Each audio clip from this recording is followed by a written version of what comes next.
Nagbabalik po muli ang inyong lingkod at nagbabalita ng mga balitang dapat nating malaman dito sa ating bansa. Ito ang Balitang Pambansa. Atin ngang matutunghayan sa channel na ito kung ano ang nangyayari sa loob ng ating gobyerno at syempre tumutulong na rin sa ating mga mamamayan na malaman ang katotohanan dahil mayroon tayong karapatan na malaman ang tunay na nangyayari sa ating bansa. Ngunit bago natin panoorin ang balita, huwag niyo pong kakalimutan na mag-subscribe sa ating channel at pindutin ang notification bell para lagi kang maging updated sa ating mga bagong videos na ina-upload araw-araw.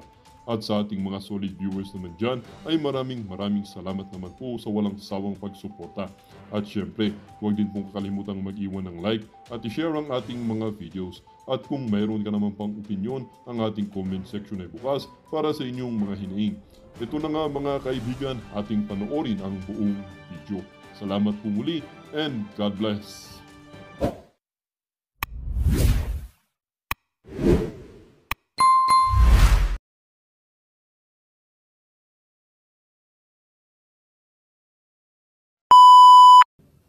Walang order sa amin na ipakontempt kayo.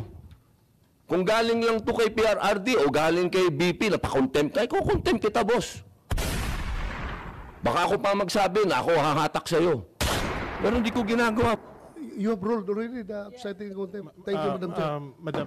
Madam Chair, if Yes, you may... the ambassador is cited in contempt. I'm sorry. Thank you, Madam Chair. Maraming salamat po sa ating ginang tagapangulo at kay General Bato, Senator Bato. A'udhu billahi minasyaitanir rajim. Bismillahirrahmanirrahim. Alhamdulillah rabbil alamin. Bismillahi wassalatu wassalamu ala rasulillahi. Assalamualaikum warahmatullahi wabarakatuh. Magandang hapon po sa inyong lahat. Pasensya na po, ako po kasi may press con. Kailangan po akong makaalis kaagad. Gusto ko lamang pong iparating sa lahat na wala na po dito si Pangulong Rodrigo Roa Duterte. Ito po mga pinag-uusapan natin, ito po ay pagsuporta lang namin kay Senator Amy. Pero alam niyo po sa ating mga magigiting na panauhin dito, napaka-ironic lamang po na alam naman po natin lahat, batid natin lahat, na dadalawang pangulo lang po ang lumaban sa komunista. Una, si Ferdinand Marcos Sr. Ano po ang nangyari? Inalis natin sa bansa. Ang sumunod na lumaban po sa komunista ay si Pangulong Rodrigo Roa Duterte. Ang tanong ko lamang po sa PNP, hindi ko po kayo hinuhusgahan. Hindi po ba nyo tinanong man lang sa mga nag-uutos po sa inyo kung bakit natin dadalhin sa The Hague ang ating dating Pangulo na alam naman po natin na buhay ang Communist Party sa Netherlands? Alam naman po natin na hinihingi natin dati na i-transport dito si Joma Sison dalhin dito sa Pilipinas. Pero nagkabaliktad po, ang tinransport natin ay yung dating Pangulo natin na lumaban sa komunista. Ito lamang po tanong ko bilang ako po'y dating rebelde. Hindi ko naman po yan pinagkakaila. Hindi ko po maintindihan kung bakit tayo po ay nag-submit dito sa mga tiga-Netherlands. Alam naman po natin, kahit po itanong ninyo, ako po ay palagi dyan sa Utrecht. Kasama po si Joma. Hindi ko po yan dinideny. Pero nakakagulat lamang po na dinala natin doon ang dating Pangulo.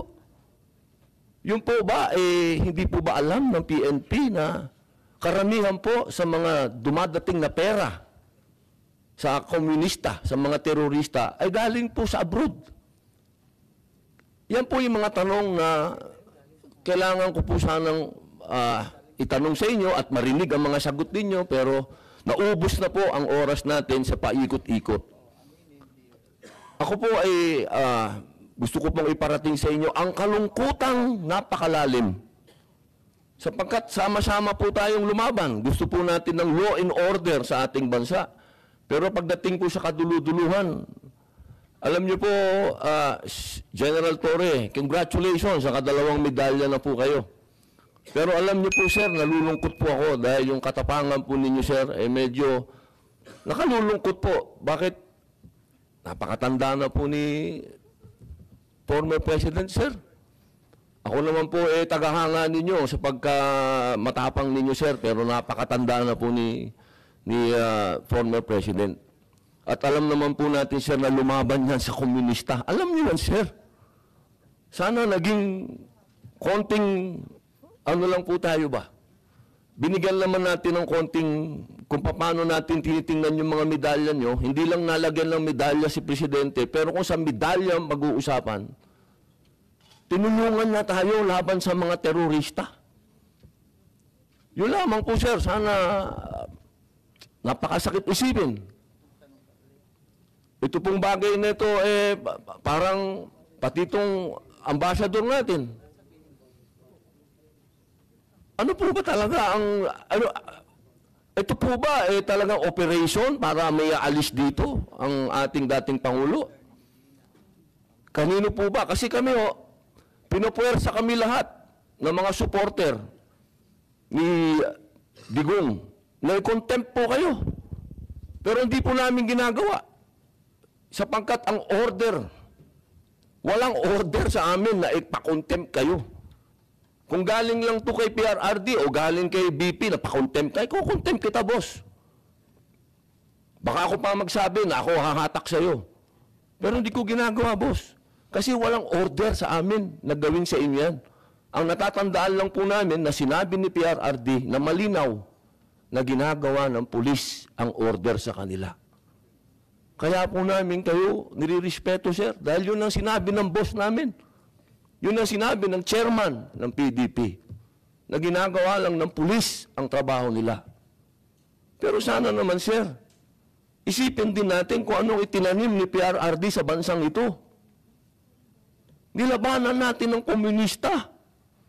Talaga bang yan ba talaga ang kapalaran ng mga presidenteng lumalaban sa komunista?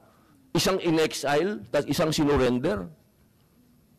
Ano pa po talaga itong bansa natin? Tayo po ba'y demokratiko talaga?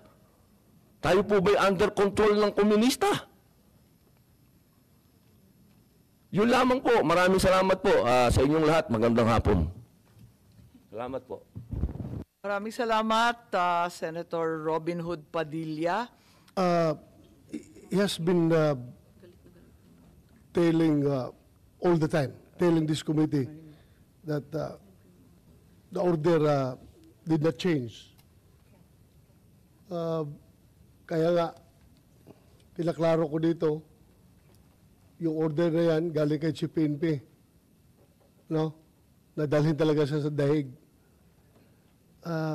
Did it ever cross your mind na mag-isip-isip ka? Itong order na ito, legal ba ito? Am I not violating any provision of the Constitution yung ginagawa kong ito? Kung sinusunod ko itong order na ito? Hindi mo naisip Since yan? the time up to this point, sir, that question never crossed my mind that this could be illegal. First and foremost, the DOJ team is with me, the Prosecutor General is with me, the Chief of the Philippine National Police is with me. So I don't think there's any reason for me to have any doubt on the legality of the order. How about yung violation sa Bill of Rights na ginawa ninyo?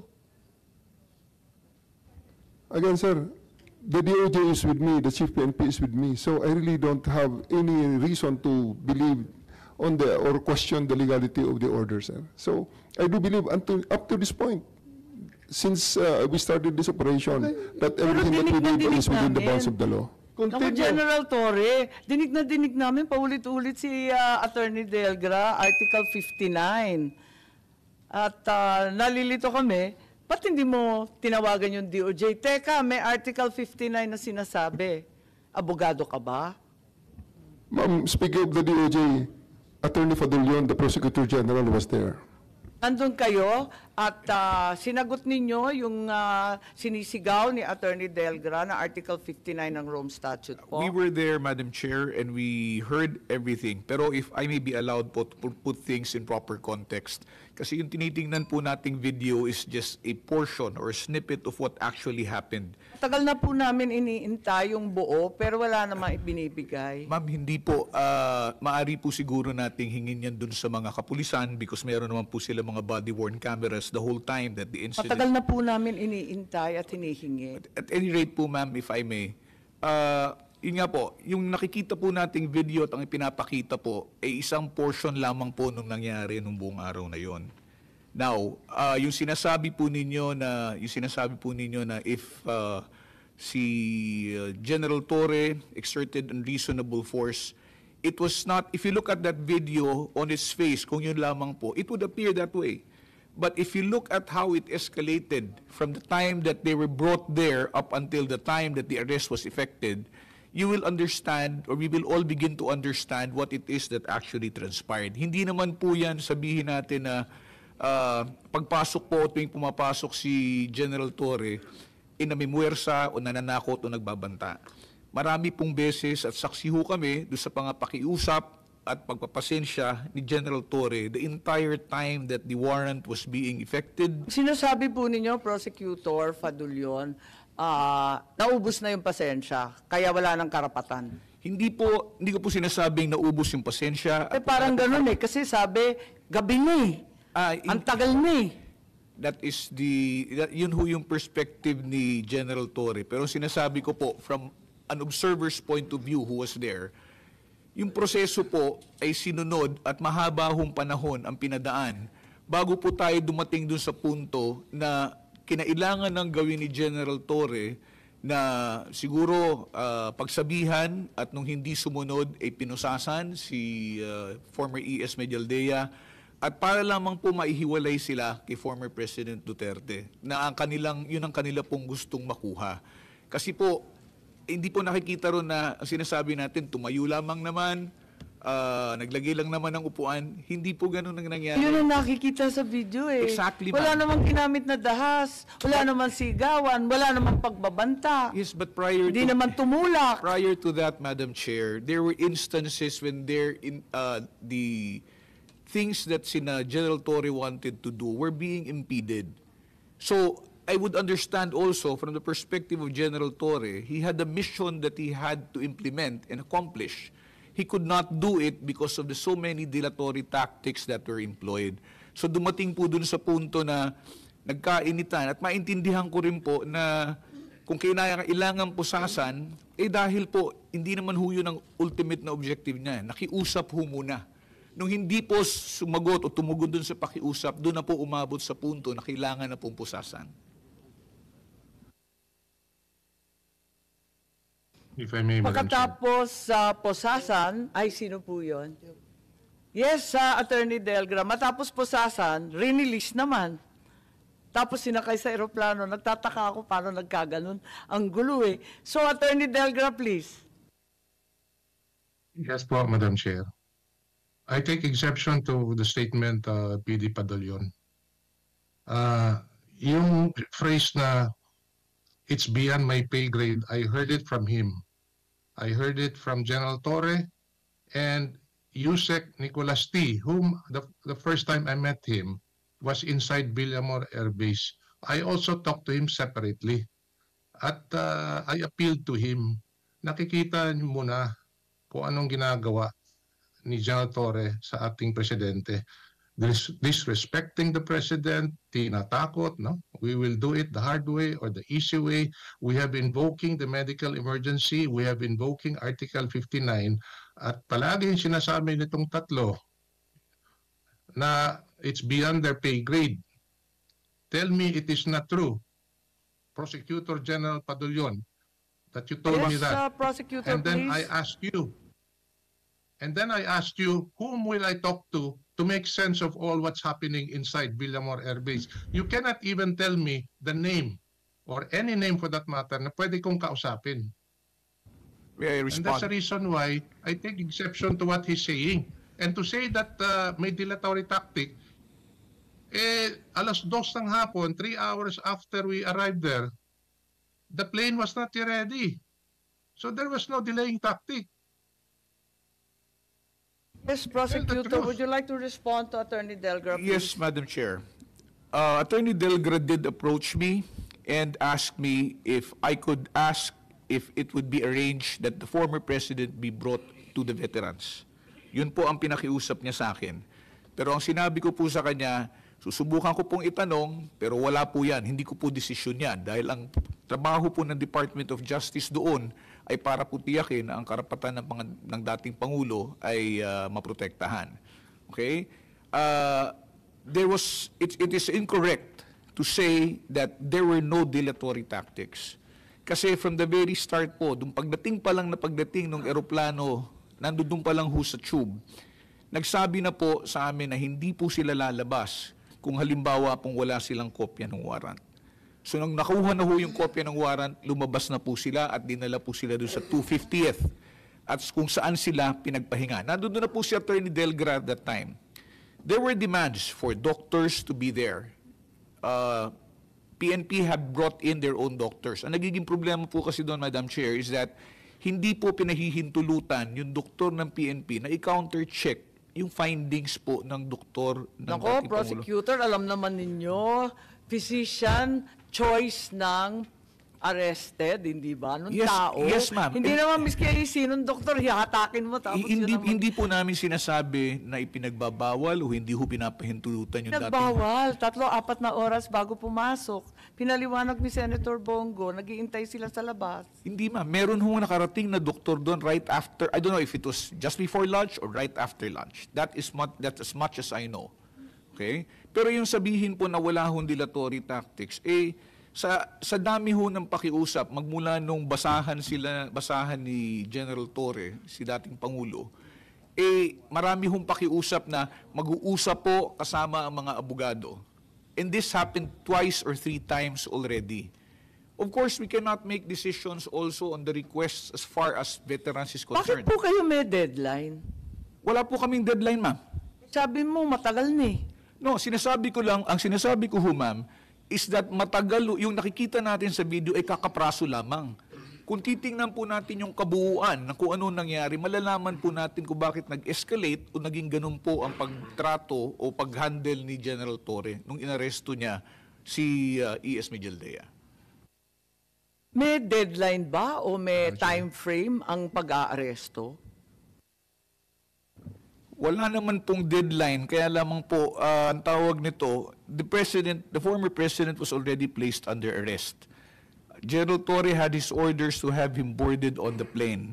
And I think that was the one that he was trying to make sure that he was able to implement that particular time. A lot of time had already passed since the time na nabasahan po.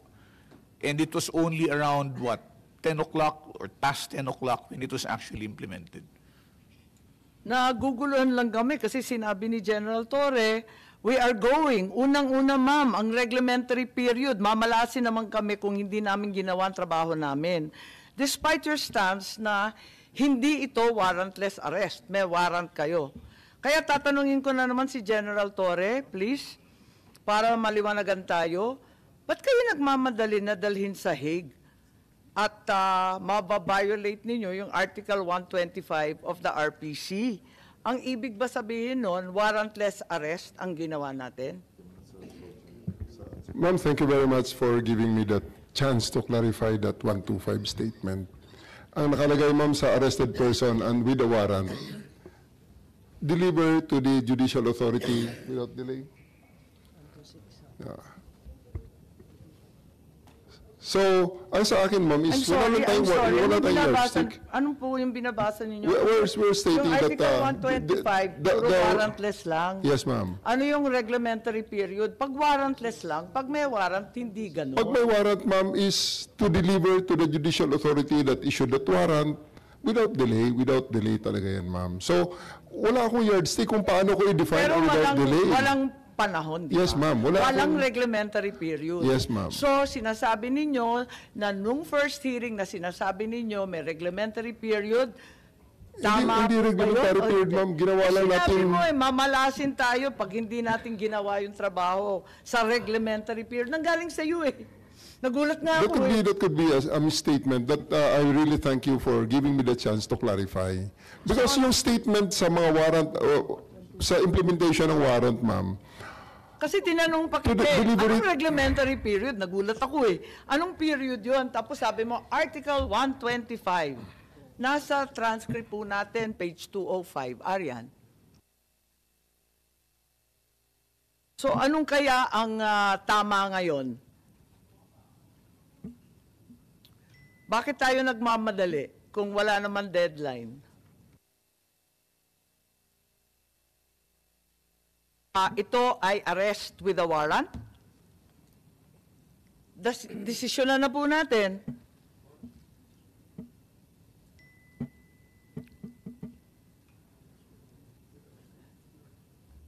Naku, Senator Bato, pampresinto na ito. Palagay ko, hindi naman pang general itong mga topic na to. Lalo na yung CIDG pa. You know very well ang Article 125 does not apply to arrests with warrants. Di ba? So, either nagsisinungaling or nag-iiwas. Ano ba talaga? General Torre, please sagutin po ninyo, warrantless arrest ba to na may reglementary period? Or arrest with warrant pero nagmamadali kayo dahil sa isang dahilan na hindi masabi? am I going to answer, ma'am? Are you asking me a question? Because I'm saying a while ago, and I think I was cut in the middle of the explanation, that I'm using that 125 just as a yardstick on how to I will look at the requirement of unreasonable. There's no reasonable Sabi delay po ninyo, supposedly. mamalasin tayo. Ayan mo, mamalasin naman kami pag hindi namin ginawa ang trabaho namin. Because how do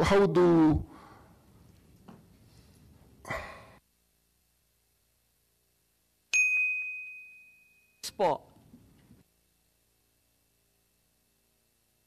Yes, General, nalilito ako. the person arrested with a warrant should be delivered to the judicial authority Did you do without that? delay, which I did. Ang nagbigay ng warrant, ma'am, ay ang ICC. So, hindi man tayo nag-cooperate sa ICC, but we are cooperating with the Interpol. So, we assisted the Interpol in implementing the warrant. And dapat dalhin siya sa Alam mo, judicial Senator authority. Bato, please. Alam mo, General Torre, masyadong hirap intindihin yung kwan mo, yung justification mo. Hindi tayo nagko-cooperate sa ICC, kung nag-cooperate tayo sa Interpol. Anong basis ng Interpol, di ba, ang warrant ng ICC? So kung hindi mo na-recognize yung ICC, bakit mo sinunod yung pakiusap ng Interpol? Sabi mo, hindi nyo na-recognize yung ICC. Sir, for that Bakit mo question, sinunod yung request ng Interpol na napakadali na lang masabihin mo na, sorry, Interpol, we cannot implement that because we do not recognize the jurisdiction of the ICC over this country. Sir, may Sir Senator, ang problema ko kasi dyan, 9851 refers to an international tribunal, not necessarily the ICC. So, for us to surrender him to an international tribunal is within the bounds of the law. Ang nangyari po kasi dito, nag-withdraw po tayo sa ICC. Very clear. Nag-withdraw po tayo sa ICC, pero hindi po natin nirepeal yung 9851. Kaya ho, andun pa rin po yung kamandag na 9851 para maging basis po ng arrest. Pero kung nag-withdraw tayo sa ICC at nirepeal natin ang 9851, wala po tayong problema. In the same way, na kung hindi tayo nag-withdraw sa ICC, entitled po sa extradition process ang presidente. Pero dahil nawala na po yung treaty with the ICC, ay hindi na po entitled sa extradition process. So yun po talaga yung nangyayari dito. Kaya nga, you keep on citing RA 9851. 51. Palagi yung sinasabi yan ang basis mo. Pero very clear naman na yung sinunod mo, yung ginawa ninyo ay binayulit ninyo yung konstitusyon. Ay, sabi mo nga kanina, kung may conflict ang konstitusyon at saka yung statutory law natin, nagpe-prevail ang konstitusyon, bakit hindi nyo naisip na sundin ang konstitusyon? Binayulit yung Bill of Rights. Yung 9851 po kasi, nire-recognize nga po ng 9851 ang International Tribunal. Nire-recognize niya po eh. And it's something that was forgotten in the process of withdrawing from the ICC. Kaya naiwan po yun eh. That's why that option remained for the government to surrender the former president. Pero kung hindi po tayo nag-withdraw sa ICC, ganun din po, he would have been entitled to Article 59 process of the judicial process. Iba-validate po sa court yung warrant. Alam mo, sir, ito ibabalik ko sa iyo yung sinasabi mo. In July 2023, you mentioned in one of your interviews that if the ICC will come to the Philippines, you will consider it as usurpation of authority of the Philippine government and violation of Philippine laws.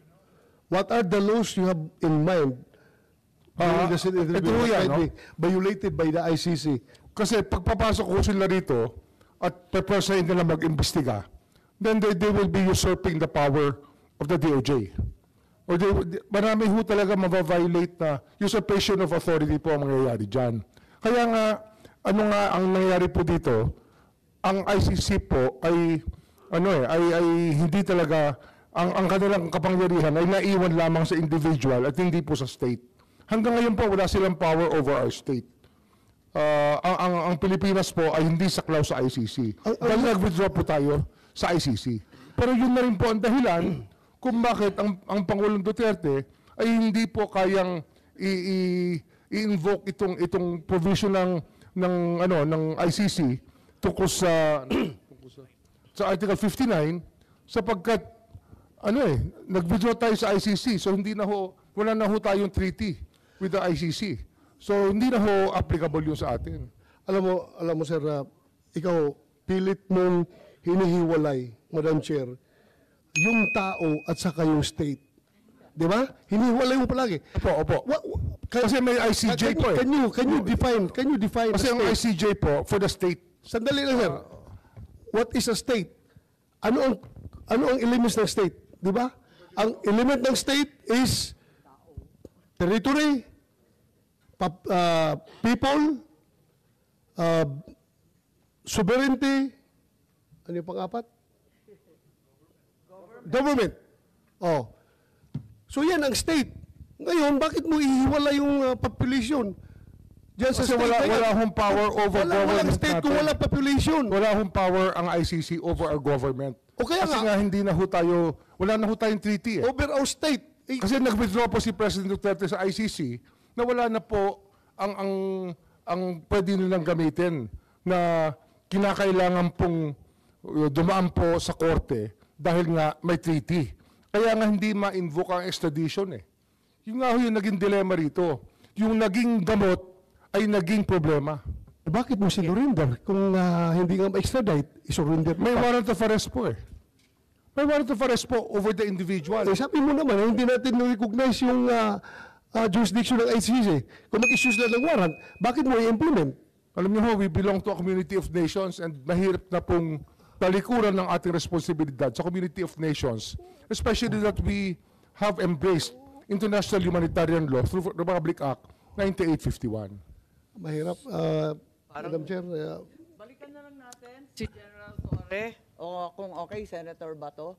Balikan natin kasi yung arrest with a warrant, you know very well na arrest with warrant yung sinasabi ninyo. Alin ba talaga, arrest with warrant o warrantless arrest? Asa na ba tayo? Nalito na ako. Di ko na We have a warrant, masundan ma'am. Sorry? We have a warrant. You have a warrant. But nevertheless, meron kayong sinasabing reclaimatory period. Ma'am, I'm just using it as a yardstick to define new requirements sa arrest with warrant na delivery of the arrested person to the judicial authority na nag-issue ng warrant without undue delay. But in reality po, that yardstick does not exist. Yes, of course, ma'am. Kasi wala naman deadline.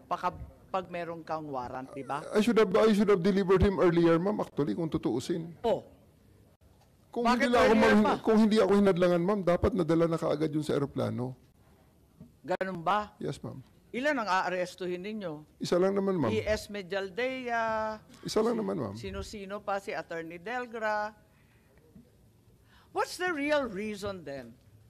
Kung hindi naman, sinabi ninyo, hindi naman talaga warrantless arrest. Wala naman talagang reglementary period. May warrant kami galing ICC. What's the reason for the rush to The Hague na hindi man ninyo madala sa isang husgadong Pilipino?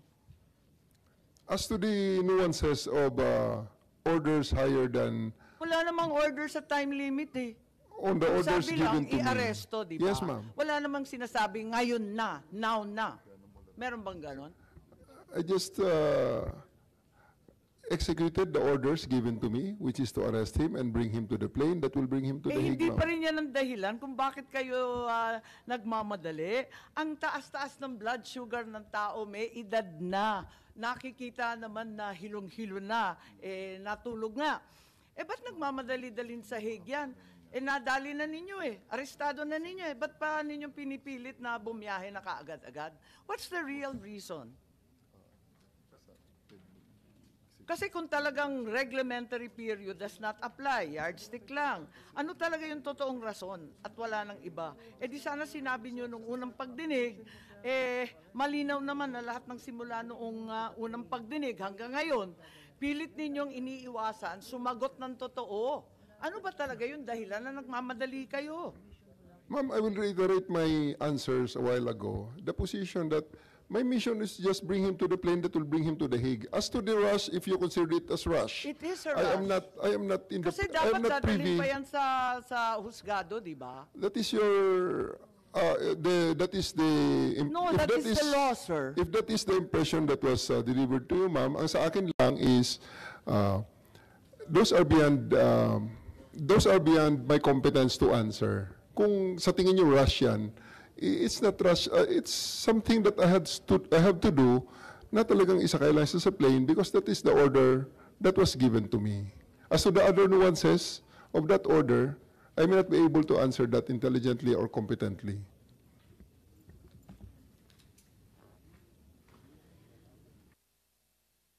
Yes, baka may maidagdag si Ambassador Lacanilaw.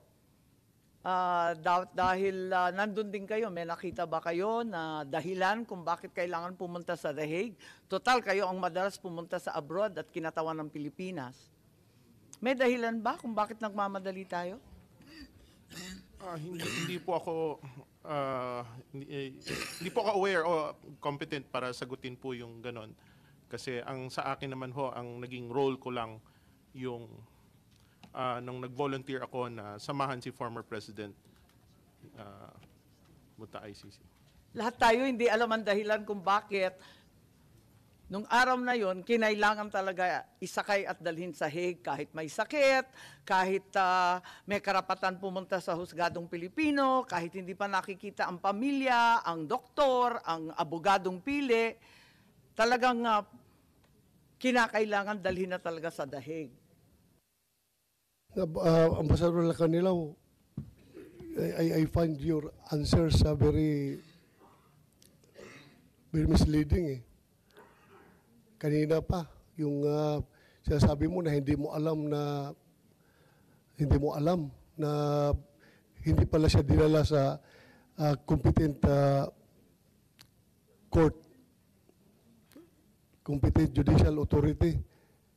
Hindi mo alam. Hanggang ngayon, hindi mo pa rin alam. I'm giving you a chance. Opo, kung ano po yung Mr. Senator, kung ano po yung nabanggit ko kanina. Yun po. Nandoon ka the whole time, galing sa tube hanggang doon sa Villamor. Nandoon ka. Hindi mo rin alam. Hindi mo pa rin alam na hindi siya dinala sa judicial authority. Yes, Mr. Senator. Hindi mo alam. Yes, Mr. Senator. So you're lying. You're lying. Madam Chair, I move to set in contempt Ambassador Lacanilaw. Last chance, hindi mo alam if nilabas sa Villamor si PRRD? Hindi mo alam? Hindi po, Madam Chair. Okay, there's a motion to cite you in contempt. I have to affirm.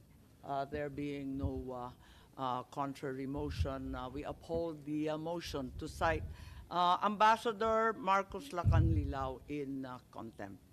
Thank you, Madam Chair. I'm giving you the chance already kanina. Sabi ko nga, ayaw namin gamitin yung power to contempt dito, to cite in contempt, pero